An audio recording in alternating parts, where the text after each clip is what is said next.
Guys what's up আমি বলি। তো আজকে মাদার্স ডে, আজকে আমাদের বাড়িতে হয়েছে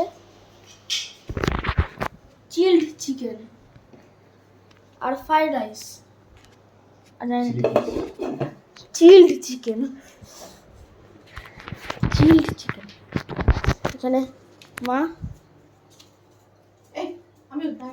আরে ছাড়ো না, কি হয়েছে? এখানে বাবা। হাই। তো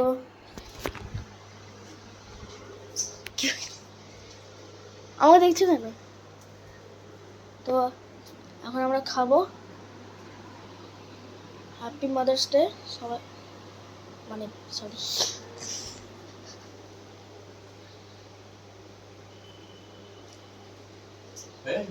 না, ছোট ছোট করো, অত বড় করছো। তো এখন আমরা খাবো। Bye bye.